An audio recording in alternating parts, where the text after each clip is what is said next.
Boro have signed Sontje Hansen, and this is the Lowdown.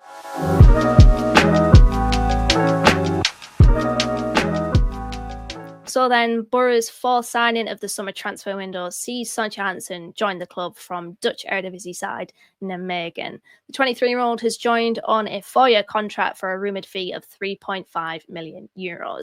And this one was a long time in the making. It went quiet for a long time because we were linked with him earlier on in the window. And then suddenly, he's a Boro player. So what can Boro fans expect from Hansen? When watching him, I did note that he is a very dribbly forward. That is without doubt his most notable attribute. He was averaging 3.94 take-ons per 90 last season, which was above the league average of 2.99. He was completing 52.4% of them, which ranked him in the top 13% within that metric in the Eredivisie in 24-25. I would say his end product could do with some work. I got the sense from Nijmegen fans that he's a bit of a moments player, quite unpredictable and inconsistent. So I suppose he'll fit like a glove in the championship then.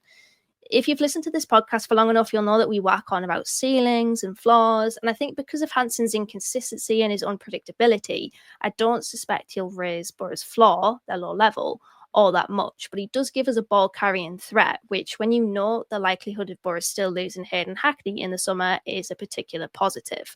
One NSA fan on Facebook said, great skillful player, the type you come to the stadium for. So I can definitely see him exciting Boro fans, mostly because he is very quick off the mark, which is a big tick in the box because this team doesn't have much pace.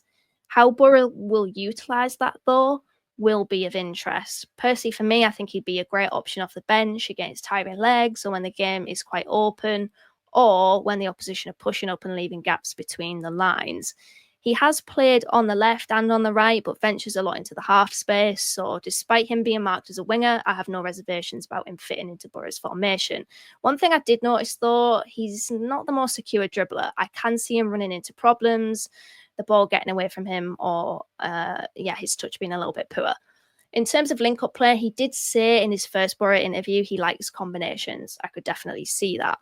When playing on the right-hand side, he did link up well with Nijmegen's right-back Brian Pereira when he was on the overlap. So if Boro push their wing-backs quite high up, I can see him working well with Callum Britton, especially considering Britton's quite aggressive and high-energy play style.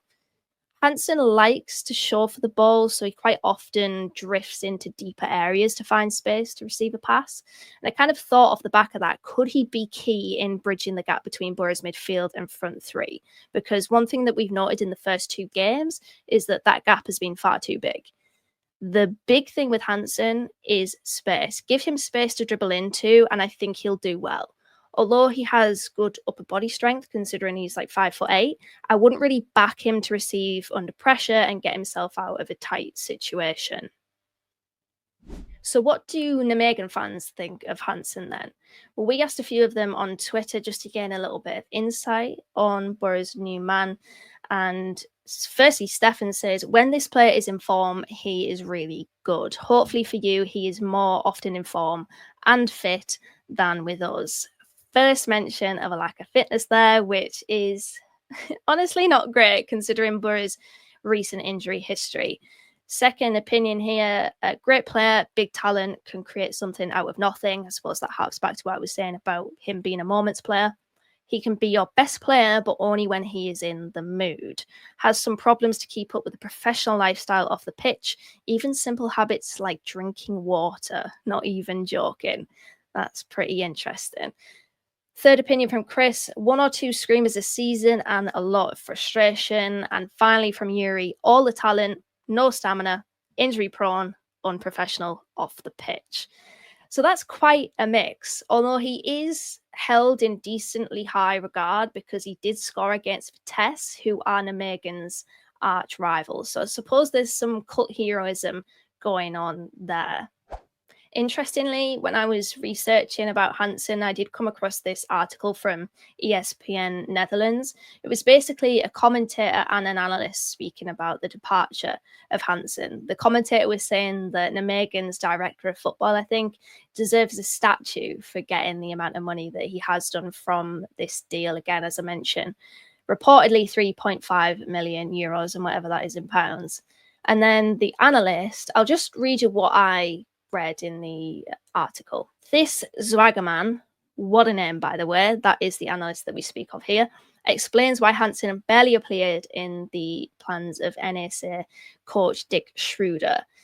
There was a remarkable friendly, this is what he says, match in this preparation. Then Dick Schroeder took him to the side after 15 minutes and said afterwards that Hansen was not fit for more.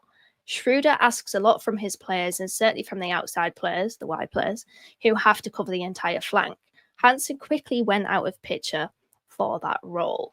This leads me on to my next point, and it's kind of a prediction. I don't really see Boro being a big pressing side, particularly from the front. I feel like if we are going to press, it's going to come from either the wing backs or the central midfielder, be it Morris, Kante or Hackney. I just feel like there's a player profile issue there. You think of Bergzorg and Whittaker that are currently occupying those two positions either side of Tommy Conway. They're not really going to give you a lot out of possession. Neither is Finazars, and to be honest, neither is Hansen, mostly owing to those issues around fitness and stamina and what Nijmegen fans have mentioned as being mentality issues. It's not like he can't do it because he's very quick off the mark. Boro could use that to their advantage. If Rob Edwards can really crack into him and if Hansen can buy into the way that Boro want to play out of possession, he could be a useful player off the ball, but I just don't expect it. Like, I saw a few clips of him chasing for Nijmegen. In terms of PPDA, which is passes per defensive action, they rank pretty middle of the pack. They're neither an aggressive side out of possession or a passive side out of possession. Very middle of the road. So in terms of the team that he's coming from, they're not big pressers. So we will see how that kind of translates into this Middlesbrough side. I know my prediction kind of flies in the face of what Rob Edwards, like kind of what we've built up Rob Edwards' sides to be, right? At Luton and Forest Green, pretty aggressive out of possession. I just can't see it here. I think that if we do see it, it'll be much later on in the season. And for now, we'll probably continue to see teething issues like we saw against Swansea and against Doncaster.